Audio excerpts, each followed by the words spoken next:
Judith, welcome. Thank you so much, Mary. Thank you so much, and for the lovely prayer and reflection and indeed song. Very much welcomed. So as Mary said, I'm delighted to be here with all of you pilgrim friends and pilgrim doers, and delighted to have you here this evening.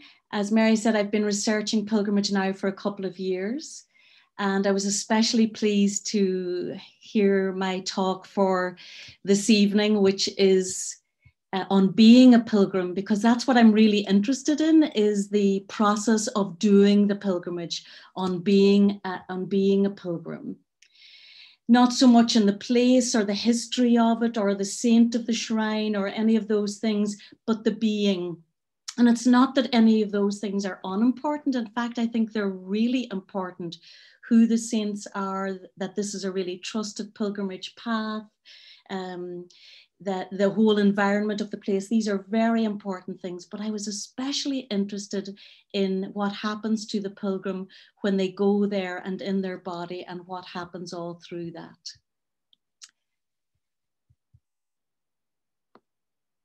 So how did I get interested myself in pilgrimage? Well, it was sparked by my own doing the Camino back in 2016. For years and years, I had wanted to do it. And I got the opportunity to do so. And I found it such a rich and meaningful experience. And in some ways, I'm still trying to unpack that. And a year or two after that pilgrimage, I had a fortuitous conversation with Father Eamon Conway. You'll hear from him in a couple of weeks' time. And soon after that, I began my pilgrimage studies under his supervision.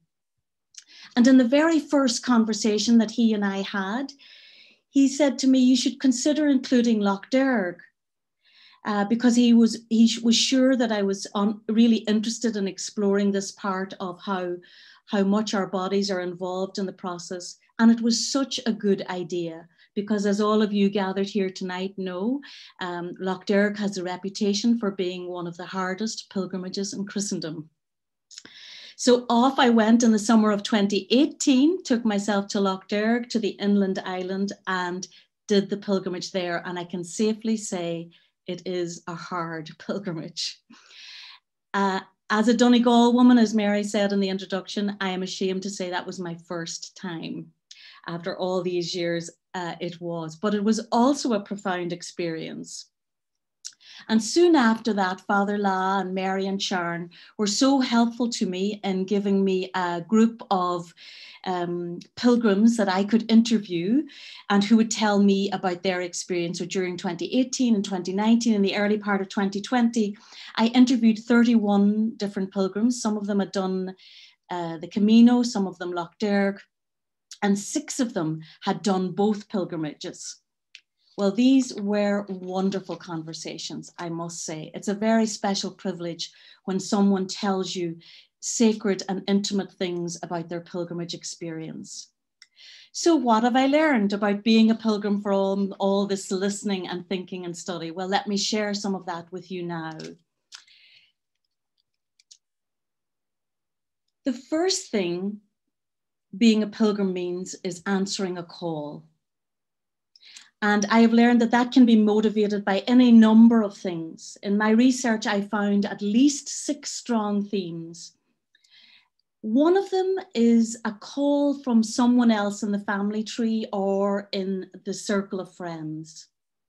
For example, one of my interviewees, she knew very little about her maternal grandparents because they had died when she was very little. And her mother was an only child. So there were no aunts or uncles or cousins to fill in the blanks for her. The only little fragment of a story that she had about her grandfather was that he was a devout practitioner of Lough Derg pilgrimage. So the first time that she did it, she was motivated by that, and she wanted to make some small connection with her long deceased grandfather. And for another pilgrim I interviewed, he did the pilgrimage the first time in honor of his grandmother. Now, his grandmother's still living, but in more recent years, she was too frail to do the pilgrimage herself, And so he did it for her. So in a way, we could say that this grandfather and this grandmother of the pilgrims in the study, they're like representing all the foremothers and forefathers who've trodden the pilgrimage's paths before us. And George Greenya, one of the scholars I've read quite a bit from, he said that recovering the footprint of previous pilgrims is an important part for us today. He said, for example, of those doing the Camino, yes, they do walk a long way to the tomb of St. James, and they are seeking the saint for sure. But he believes that even more doggedly, they're seeking to be part of the collective memory of those who prayed the paths before them. And in Sunday's Gospel just gone there, we heard Mark recounting how Jesus, after his baptism by John, answered his call and went out to the desert to fast and pray. And my understanding is that at the time of Jesus, a number of young devout Jewish men and rabbis would make that pilgrimage as well. And we could say that the core elements of it, going to a remote place, fasting and prayer, are exactly the core elements of Lough Derg. The fast, the desert in Lough Derg is lack of contact with family, from our digital devices, from regular food. And of course, we too meet some of our demons. So having been called, the second task of being a pilgrim that the research would say and would suggest, and you know yourselves, is being strongly drawn into your body. Well, you might say we're hardly going to leave it at home. And of course, that's true. And being humans means that we're always in our body. But I'm sure you'll agree with me that the more and more that we're indoors and not doing as much physical work out of doors, and the more and more time we spend in front of digital machines, electronic machines, technology in general, the less and less time we have to be fully in our bodies and out in the out of doors, especially here in the global north. Obviously in the global south, there are still millions of farmers. I'm not berating technology here. I think we're very, very lucky to have technology. It's amazing. We couldn't do this Lenten series in Lough Derg if we didn't have it. But definitely a downside of technology is that we have many less full-blooded experiences in our body in our day-to-day lives. But if you do Lough Derg or go on Camino, you must drop into your body. On Lough Derg, almost every part of the pilgrimage requires you to be attentive to and in your body. In between that first moment when you take off your socks and shoes and feel the cool ground beneath your feet, until the very last moment when you put them on again and feel the strangeness of that, and go back to the jetty for the boat, you will have walked in prayer, knelt in prayer, stood in prayer. You'll have stretched your hands out in a declaration of renunciation. You will have sat before the Blessed Sacrament. You'll have sat to listen to the word of God. You will have knelt by the lake shore and listened to the water lapping. You will have whispered prayer. You will have prayed aloud, and you will have repeated those prayers scores of times until you are in what one pilgrim said to me was like a hypnotic state. And you will have resisted sleepiness for over 30 hours. And you will have supped a cup of tea or coffee and the bread and blood of Christ. So being a pilgrim is about being in your body in a very concentrated and full-blooded way. And you don't need to me to remind you, you feel it. You really feel it. And it's good. It's hard, but somehow it's good. And directly linked to being a pilgrim in our body fully also means that we'll encounter in some way, or if you're lucky, make peace with your own vulnerability. You might blister, fall, sprain an ankle, break a bone, be bitten by midgets, become nauseous with the fasting, or maybe even get headaches from fasting. You will get wet, You'll get cold. You might even develop a cold. And for those of you who repeat the pilgrimage often, you will notice that some years you find it harder than others. And you don't quite know why. But then as the years ratchet up, you know exactly why. You're aging and it's harder to get down on your knees and up again. It's harder to do the fasting and the lack of sleep. And still you go. Being a pilgrim means encountering and appreciating our vulnerability more fully.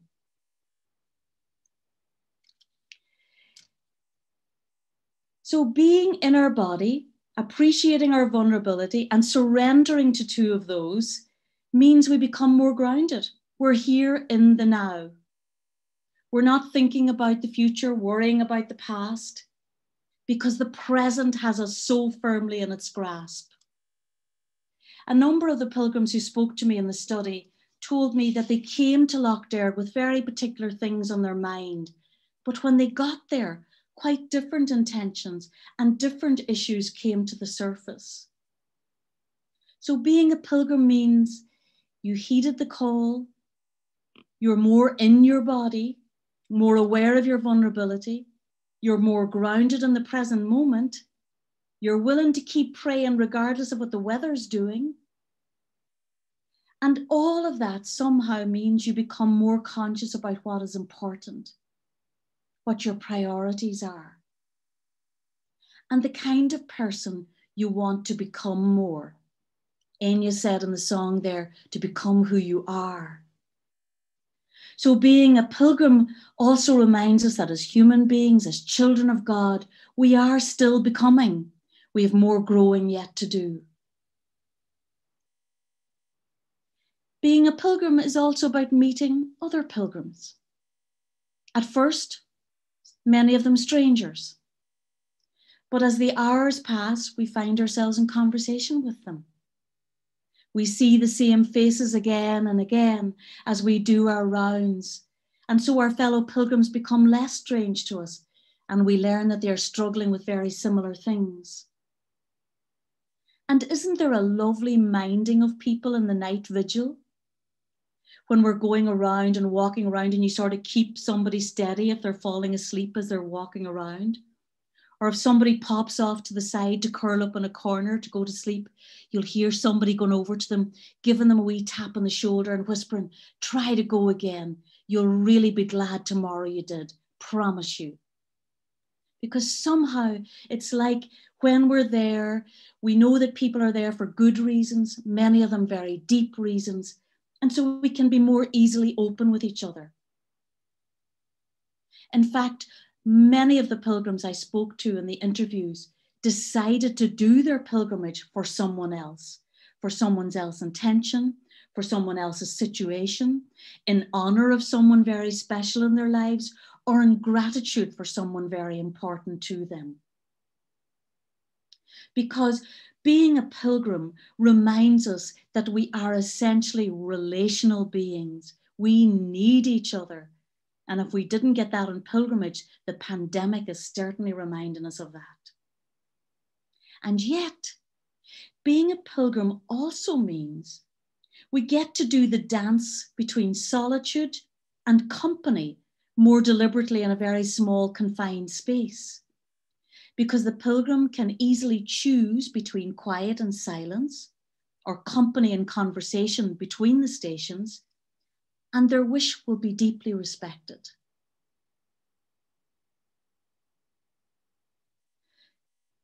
So like Mary said in the introduction, being a pilgrim at its most deepest essence is about taking time out to be more in touch with God, with the sacred, with source of all life, with ground of all being, whatever name of God is most precious to you. And attending to that relationship more deliberately. For many of those that I interviewed in both the Camino and in Lough Derg, many talked to me about being graced or gifted with at least one very special, memorable moment. And as I listened to the pilgrims recounting these moments, there was a kind of a pattern to them. Because they were when suddenly the pilgrim saw or felt or heard or understood something completely outside of their own ordinary, something that, like our lovely poet Seamus Heaney might have said, caught their hearts off guard.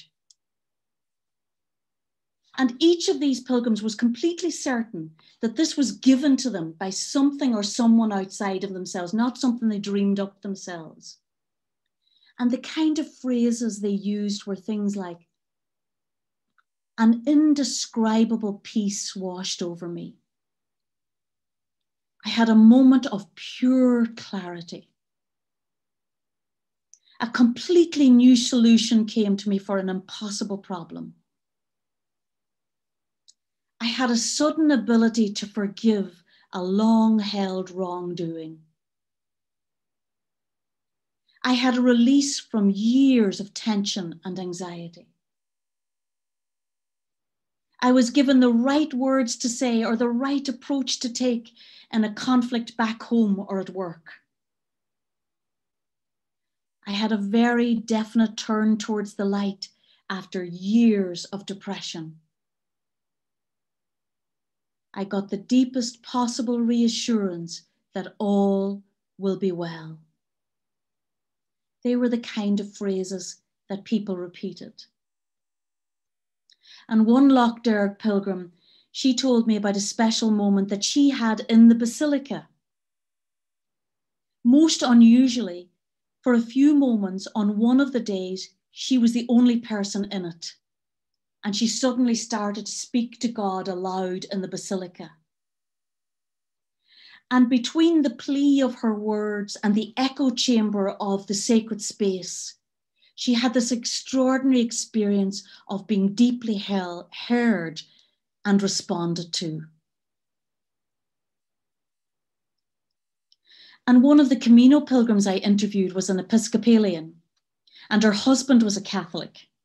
And she told me that as a Protestant, she simply didn't believe that God wanted our suffering or benefited from our suffering, but she wasn't quite so sure what her husband believed.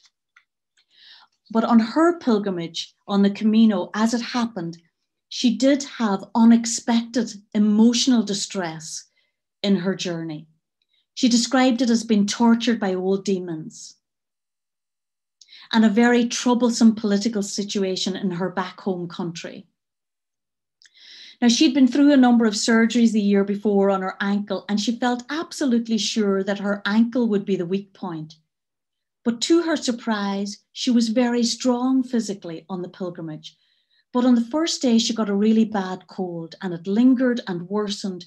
And between that and all these negative thoughts, she became more and more miserable with every passing day, and very poor company, she said. And meanwhile, her husband was enjoying every minute and kept thanking God for being on Camino.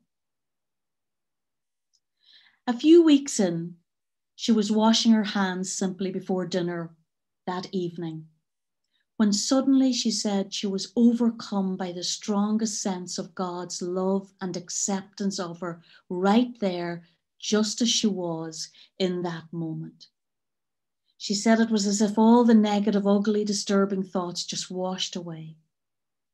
As she put it herself, God reached through my ambivalence about doing the Camino pilgrimage and met me in my suffering. So it seems to me from listening to pilgrims and the research that the pilgrim who surrenders, however resistantly like this Camino pilgrim, to the process of the pilgrimage often finds that it gives them back way more than they ever expected, and that there are some surprises. Does this mean that this Camino pilgrim who was Episcopalian, wondering about our Catholics' beliefs about suffering, and even other Catholics, that she thinks that we believe that God wants us to suffer to communicate something beautiful to us? I don't think so. I don't think that's what pilgrimage is about at all. For me, the evidence would seem to suggest that being prepared to really enter the pilgrimage fully as possible means that we lower the noise in our own thought process. We take a bit of time out from all our concerns and responsibilities and duties. We tune in a bit more to what's really going on for us. And we are more fully in our bodies and therefore more grounded in the present moment.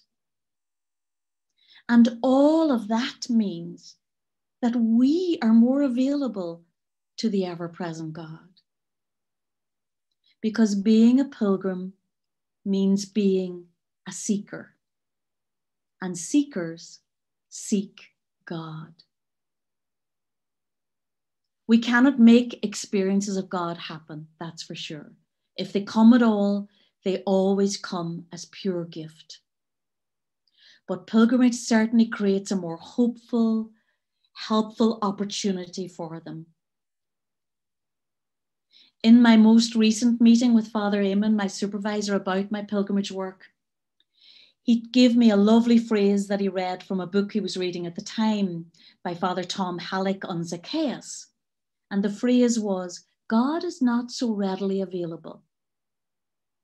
And that was a sobering reminder to me and to all of us that no matter how much we learn on pilgrimage and about being a pilgrim, that God is also always utter mystery and always beyond.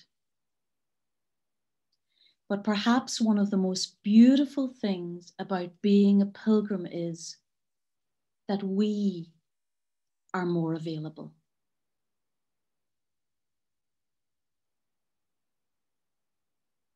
Thank you.